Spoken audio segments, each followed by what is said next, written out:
We're doing it live. So people that are seeing this later on YouTube when this gets uploaded knows that this is not necessarily prepared, although I had more than enough time to kind of prepare. But after we watched the movie, I was just like, hey, let's party. And yeah. Also, now I remember what I was going to make. It's kind of funny how the person that has that lives closer to civilization than I do has the power go out. Look, it was raining yesterday, and the power grid here just fucking blows. That's what that comes down to. Excuses. Yeah, look, it is what it is. Power out. There's nothing I can do about it. I was anyway, fucking pace.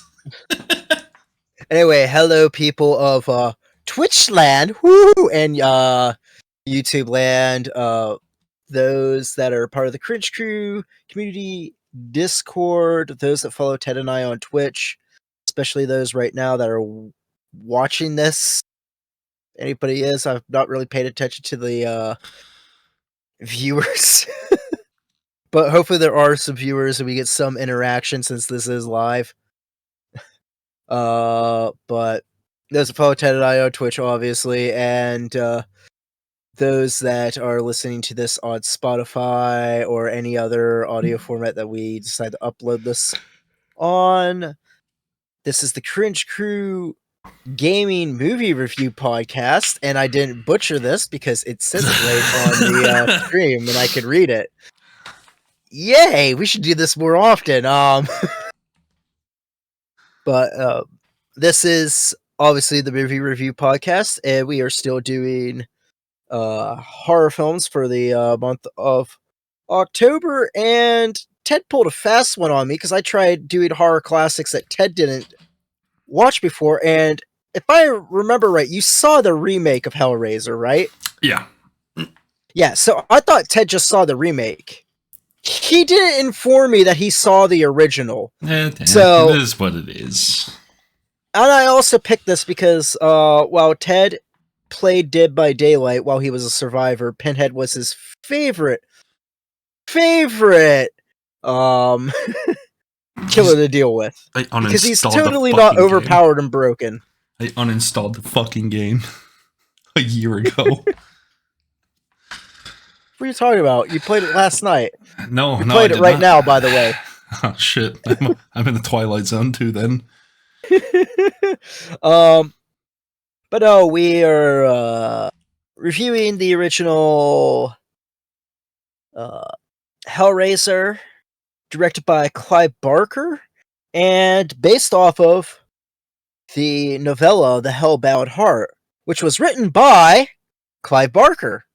So we actually have the author being the director in this. This was released in 1987. It had a budget of $1 million and had a box office return of $14.6 million. Ton of sequels, a remake. Was released September 10th, 1987 in London, and then afterwards was released worldwide. Apparently there's 9 sequels and 1 remake, which I am kind of surprised at how many sequels there are, but it makes sense since the company that released this kept releasing them periodically because they wanted to keep the rights to the novella The Hellbound Heart. So to keep the rights to that, to adapt that novel, they had to keep on making a ton of these. And truthfully, the common consensus is don't watch any of them past 3, with the exception of the remake. And what's funny is that 3 is considered bad. So okay. That being said, Clive Barker basically wanted to direct this because a previous film that was based on a short story of his, being Rawhead Rex, which he helped write and produce. He disowned that movie because of how bad it was, and was just like, yeah, I'm directing this one to make sure that it's done right. And film producer Christopher Figg agreed to produce it, and New World Pictures decided to fund the film for $900,000. Obviously, that went over budget, with the budget being $1 million. um, Originally, the working title was going to be Sadomasochist from Beyond the Grave. Clive Barker himself wanted to call it Hellbound, but the producers suggested Hellraiser instead. Clive Barker said that he enjoyed filming this movie. However, he was very, very appreciative that despite the fact that he never directed a movie before and did not know what the fuck he was doing, the cast and the crew treated his quote-unquote ineptitudes kindly. And he was quoted saying he didn't know the difference between a 10mm lens and a 35mm lens, and if you showed him a plate of spaghetti and said it was a lens, he might have believed you. Oh, dear God. Also, during production of this, the person that plays Pinhead, which is a name that the special effects team gave as like a nickname for the character. The character is known as Lead Cenobite in this movie. In the Hellbound Heart and its sequel, he is known as the Cold Man or the Hell Priest, and Clive Barker hated the name Pinhead. Like, absolutely hated it. But Who are you calling obviously, Pinhead? The fans of this movie caught wind of what the production crew's nickname for the character was Pinhead, so therefore he's forever Pinhead. Um, but what's funny is that Doug Bradley, during production, had trouble hitting his marks during his takes in makeup because he could not see through the black contact lenses that he was given, and was afraid of tripping over Pinhead's outfit. Which explains why he doesn't really do much. Also, special effects of the unnamed creature known as the Engineer, which I assume is the monstrosity that's shown in a couple scenes in the novels, was apparently very difficult to maneuver. And there was a few rush shots, and this was originally supposed to take place in the UK, but the producers were like, you need to set this in America, so a lot of people are dubbed over to erase the British accents. And And dubbed poorly. And on top of that, to talk about the remake briefly, the remake is considered a more faithful adaptation of the Hellbound Heart, which is funny because the original Hellraiser was directed by the guy that wrote the Hellbound Heart. And I was just like, well, why is the remake more accurate when the person that directed it and wrote it didn't do like a 100% faithful adaptation? And the reason behind that was Clive Barker ran into censorship problems. And in true, like, style when it comes to like movies, it was the not so much the violence, but like the explicitity of the eroticism that he had to cut. Although there are a few gory scenes that he did have to cut to avoid getting an X rating, which prior to popular belief back in the 80s, the X rating wasn't just solely for porno films. Like, the X rating was just like stuff beyond R. So most of the stuff that was given an X rating back in the day would be considered NC-17. If that makes sense. Yeah.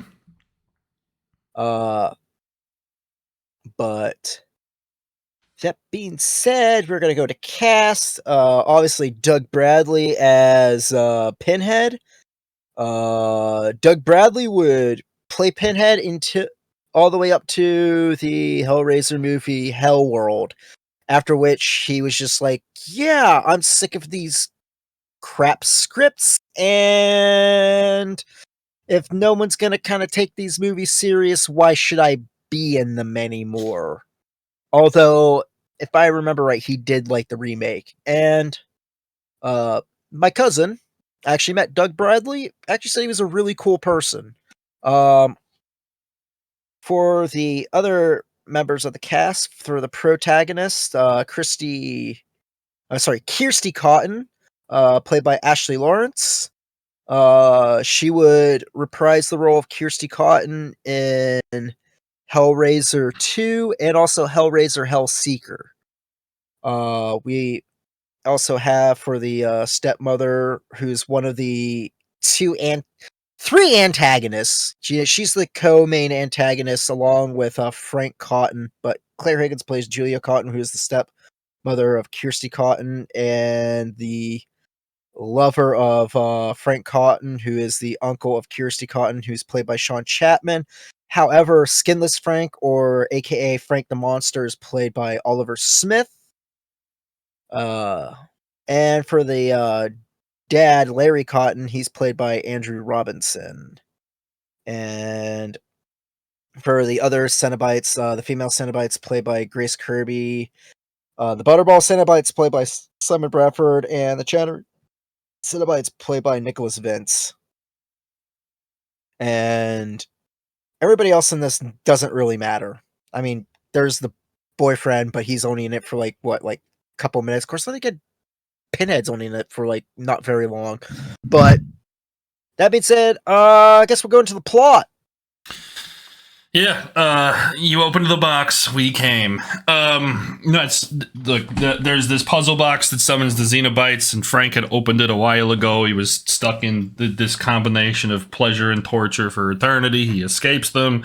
The stepmother starts fucking murdering people to give the blood to get Frank back to like this living form, and then the stepdaughter accidentally opens the box and tries to give Frank back to the Cenobites and escape with their life, and that's that. But yeah, the whole plot is you open the box, we came. You summoned me. I hate it here.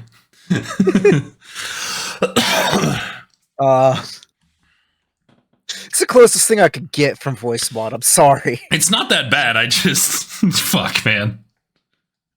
So I guess we'll go into likes and dislikes.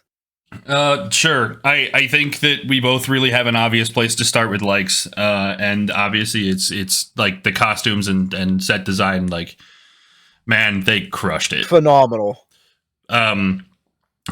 There are some questionable times with the usage of the costumes. But for the most part, I think that everything is like beyond the shadow of a doubt, right? Like the monster Frank, there are points and times where it's like very clearly puppetry, but it's still believable enough. When they do have the person inside of it, it's at a stage where it's like still dripping, or there's still pieces that are frayed, and the actor doesn't get in the way of the limitations of where Frank is at developing back towards being a human. The blood is pretty incredible. The most of the use of chains, I'll cross back on that bridge again in a little bit, but most of the use of the chains and stuff is pretty good. The puzzle box is one of the coolest pieces of like a film. What am I? Well, I said it yesterday, and I don't remember the fucking word I'm looking for. A film prop. Yeah, prop. That's the. Why couldn't I come up with fucking prop? It's one of the coolest props of all time. Lighting was really good.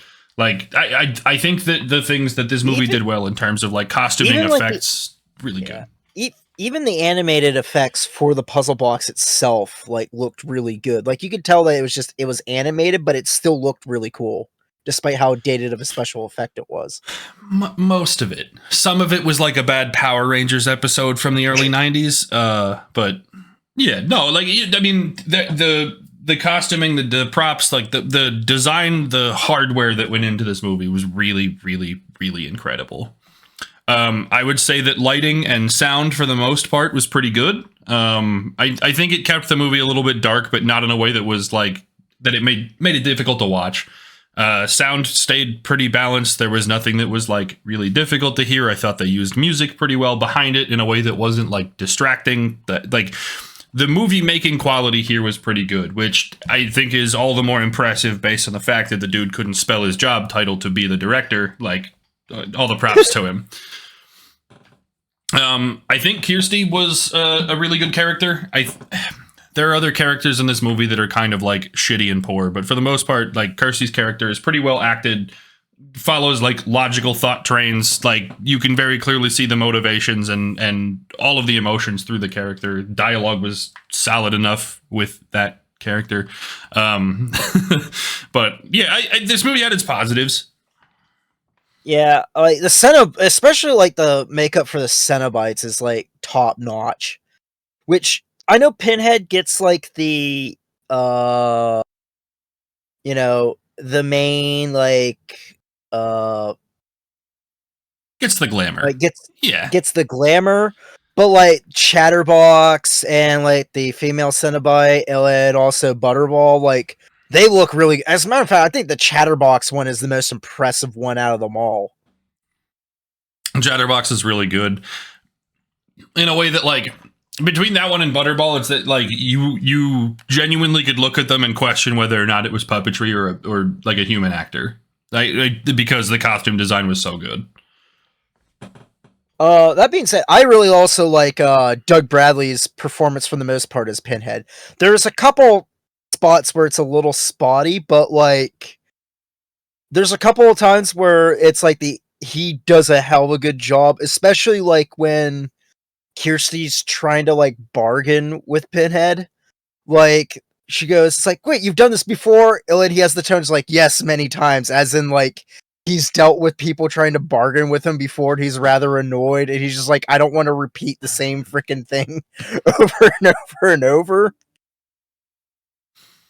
And to me, it's just like, I don't know if that was like intentional or not, but like it definitely gives depth to what little is given to Pinhead, you know? Yeah, agreed. Also the iconic line, And we'll tear your soul apart. or I want to see him confess. There's really good lines from him.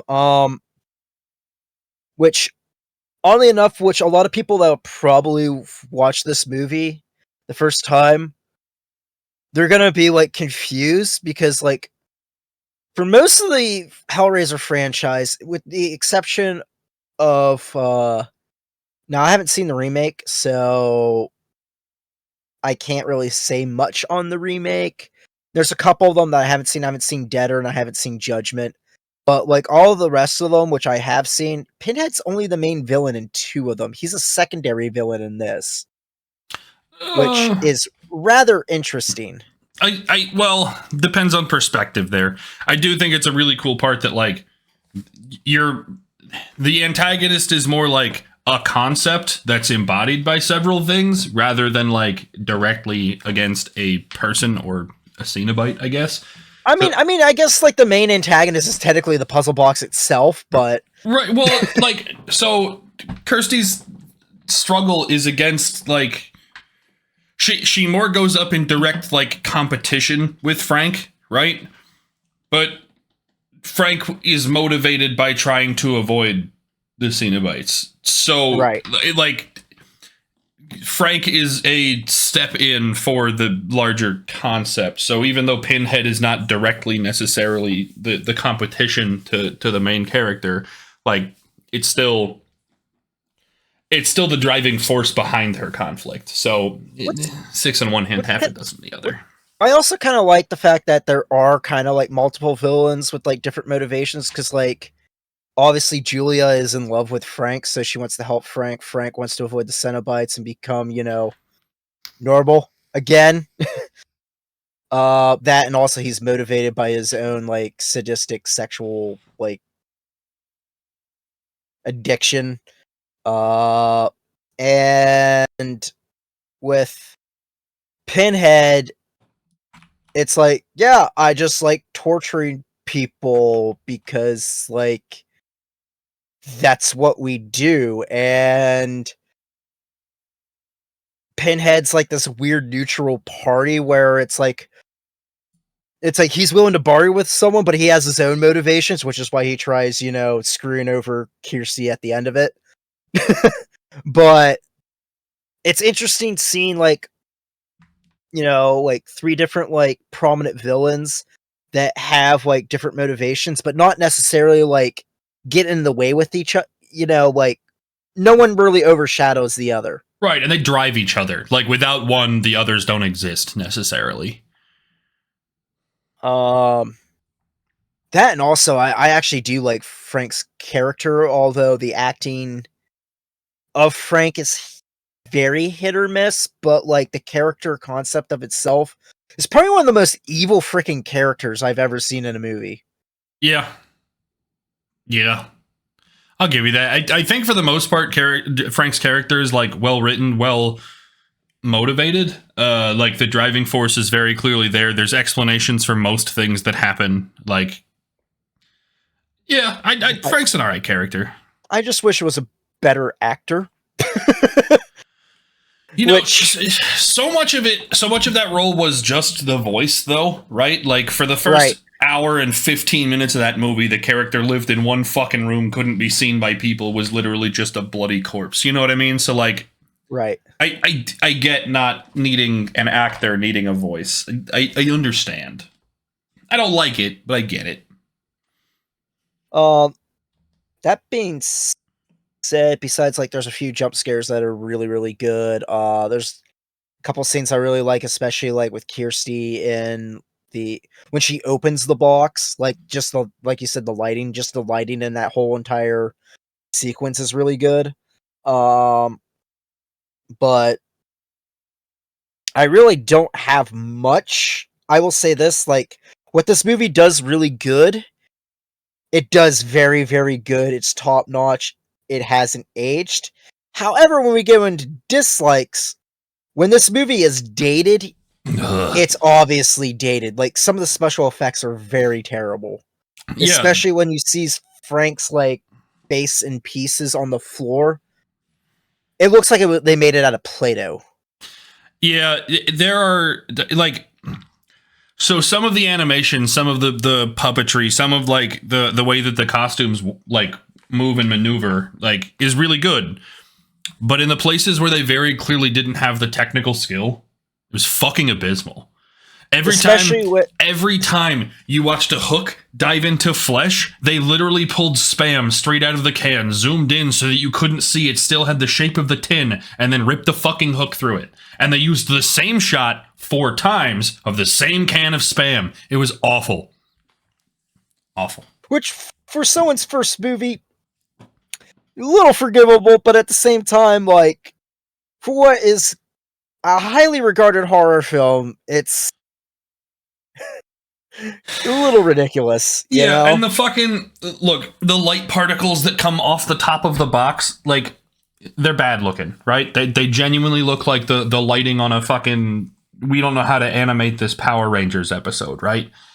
And on top, I mean, my thing is that so like the box was fucking cool enough. You didn't need the goddamn lights in the first place. They added it on top in an extra like extraneous format to look bad. Which I would say, like, I actually thought it looked cool, but at the same time, like, it doesn't necessarily fit in a horror film.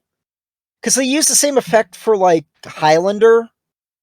Like, at the end, it works for Highlander with, like, a fantasy film, but, like, in a horror film, it doesn't really add anything to suspense or anything. It just, something like, oh, hey, this looks cool. This is a cool effect from the 80s. Right. And It's like I equate it to like the Matrix, how like the CG hasn't aged well at all in that, but at the time it looked phenomenal.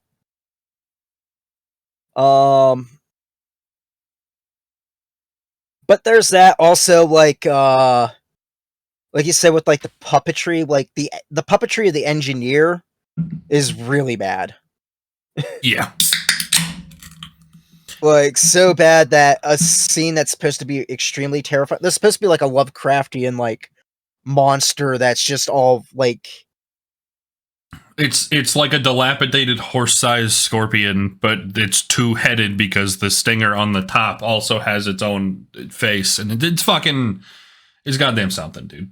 yeah, it's like writing it on paper, it sounds scary as shit, but the fact that they weren't able to like have the technology to really make it look convincing makes it look very hammy and campy, and kind of takes away from the suspense of like the rest of the movie. Yeah, I agree with that. I know for me, like, some of the big takeaways are the believability, to the same extent that like the puppetry there is really bad, right? Some of the dialogue is just not well written, that it's like, are we sure this person's human, or are they something in disguise too? Right. There's a whole lot of like, these aren't real people. Especially, it made me laugh at the beginning of the movie. Like, they intentionally design a fight between the husband and wife because that's what he thinks that normal people sound like. She's just like, I don't know about this. And he's like, oh, come on, don't be like that. Like, he's in, like, very clearly his home life was tragic.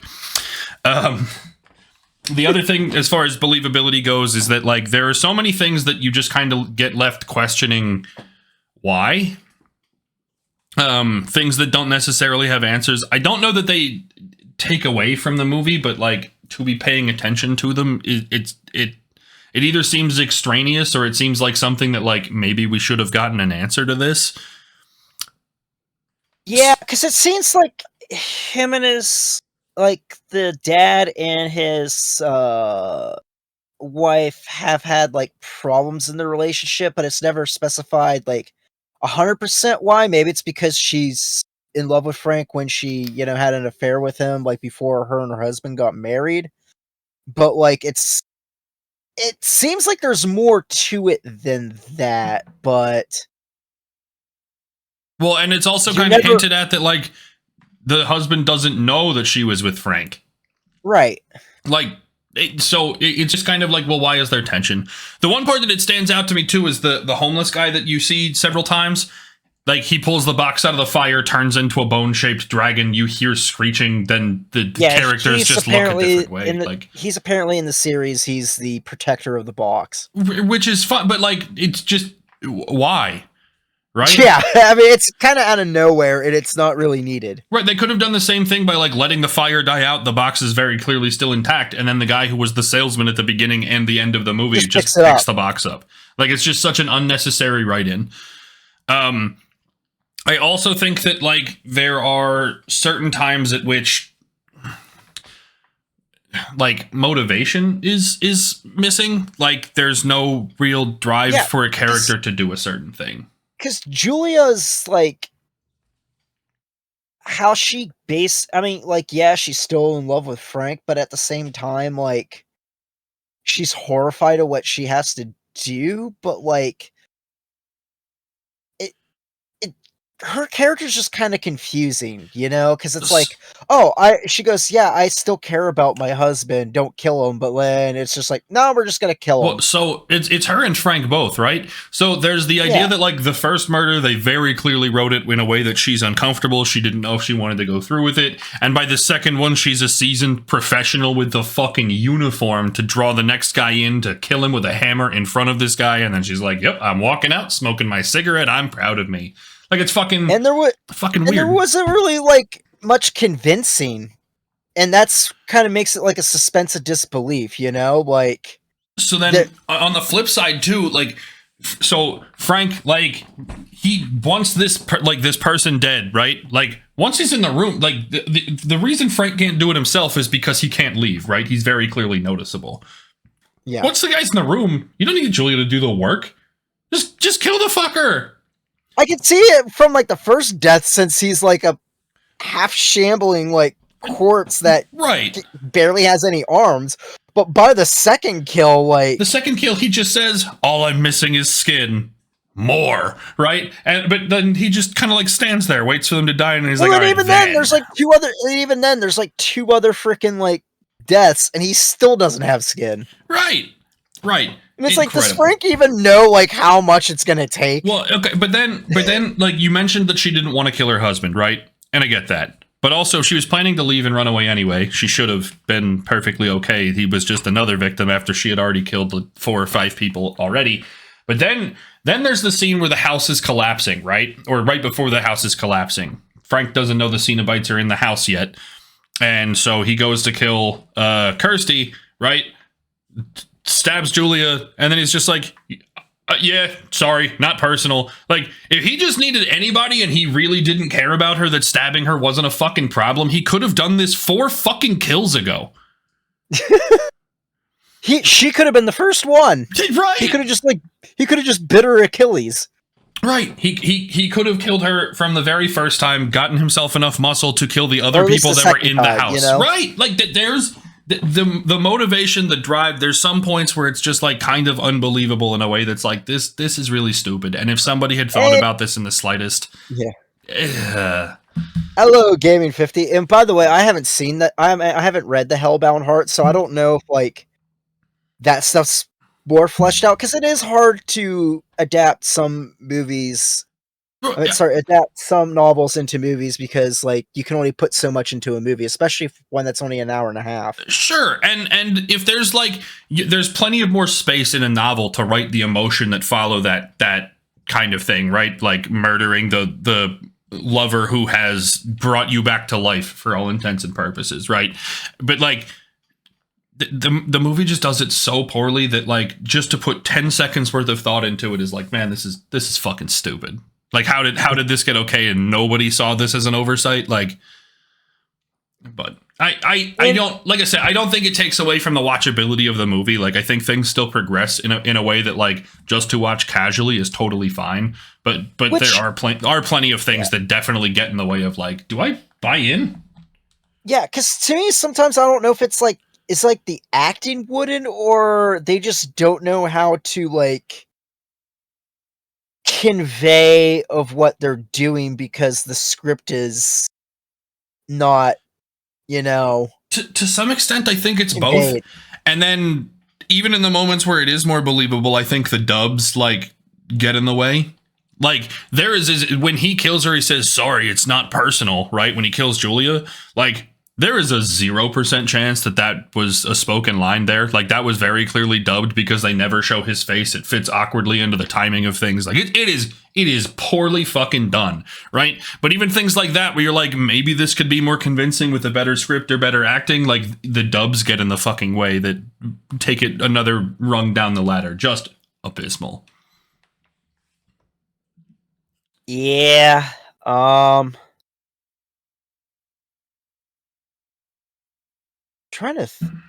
will say this also, this movie does drag a bit, sort of like in the middle-ish, especially if you're someone that's actually expecting to see Pinhead. Like, he's on the poster. You see him for like a brief second in the beginning of the movie, and then you don't see Pinhead or any of the Cenobites until like an hour and 15 in?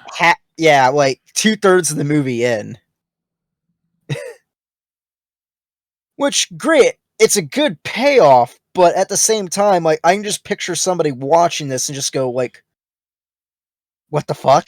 Well, I will say that, like, because of Frank, because of Julia, like you said earlier, there are, like, multiple antagonists working not necessarily together, but under the same drive, right? I feel like you don't miss him, right? Like, right. If I guess it depends, because if you were to see the ads in 1986 or 1987, whatever you said, that like it was Pinhead after Pinhead after Pinhead after Pinhead, and then you were watching for an hour and 15 minutes, right? You might think you were in the wrong fucking theater.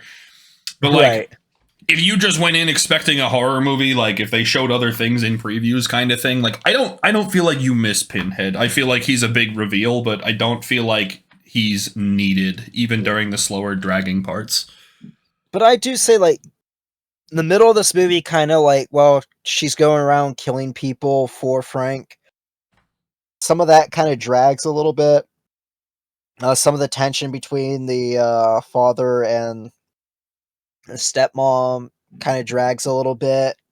It almost seems a little bit like padding to fill in like the hour 30 minutes. And also the ending itself also drags. It's like, do they have to have her solve each section of the puzzle Well, for okay. each of the Cenobites every time? So that fucking bothered me, not because it was one piece of the puzzle for one Cenobite. It was the idea that, like, hey, you haven't seen this puzzle being, like, undone. The box looks completely square now until we see a Cenobite again, and suddenly it's, like, in pieces again. Like, it's... The box is not necessarily a multi-step thing, visually, right? There's the one where the box, like, splits in half, and once it closes again, then half of it comes up, twists, and interlocks again, right? Yes. So, like, that basically that's 2 steps. There aren't 5 things to do on this fucking box to make 5 different Cenobites go away.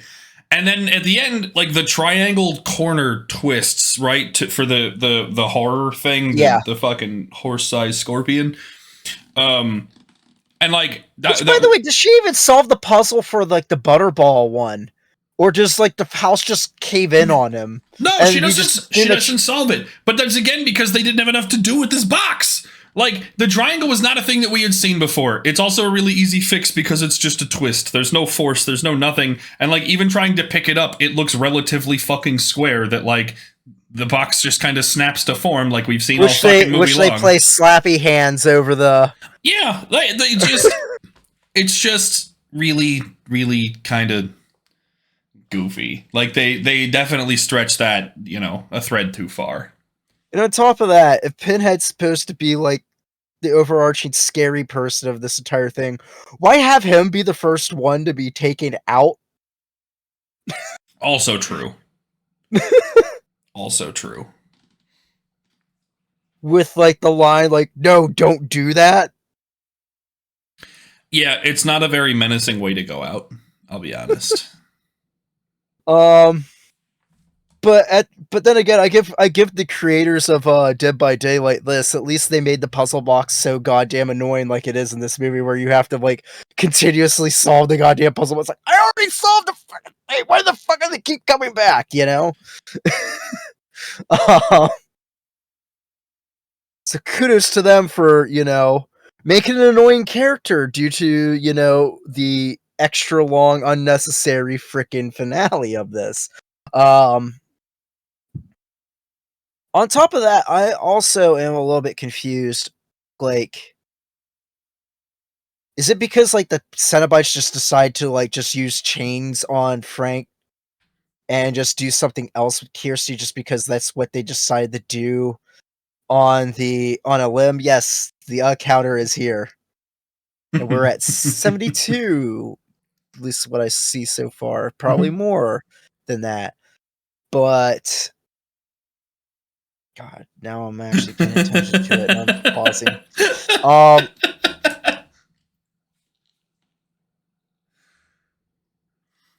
But I don't know if it's because, like, it's just whatever the Cenobites want to do at each point in time, or if it's the fact that Kirsty and Frank solved the box differently.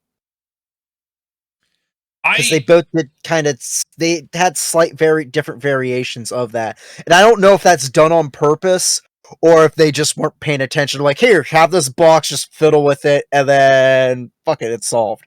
It is interesting because, like you said, when Frank solves the puzzle box at the very beginning, the chain just kind of strikes him down and grabs him. But, like, then when Kirsty solves it, like, they just kind of, like, physically grab her and hold her there. Like, it is very bizarre. I hadn't thought about it, but now that you mention it, what the fuck?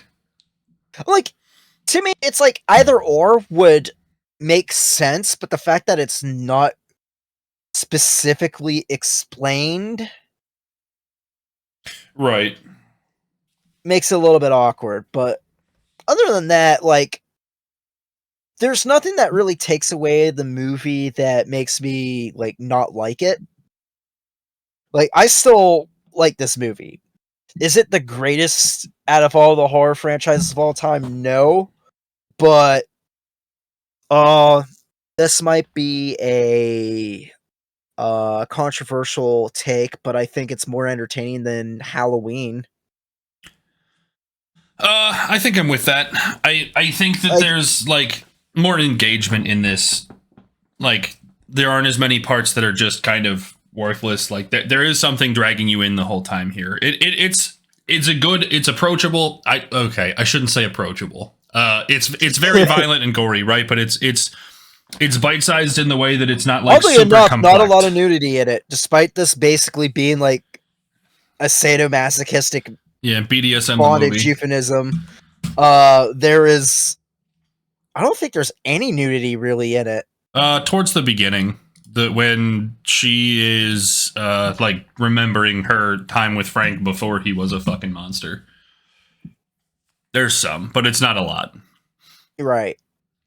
It's not like Friday the 13th where it's just like boobs throughout the entire thing and then people die. Nothing wrong with that.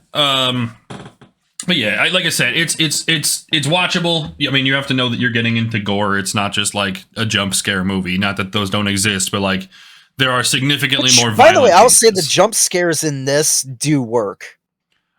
Most of them are fake. Most of them are fake outs, but I did get myself startled a couple times, which is hard for me to do anymore because I kind of expect, jump scares in horror films anymore. I don't think they got me yesterday.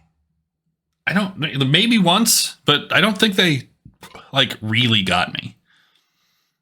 But anyway, yeah, like I said, it's a watchable movie. It's not necessarily like appetizing, but if you know that you're going in for a gore movie, it's among the better ones, I think.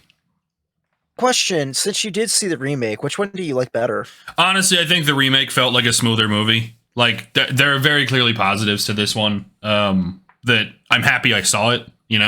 Like I think they're different experiences to tell the same story, but I think the remake just feels more fluid. Which is honestly nice for to.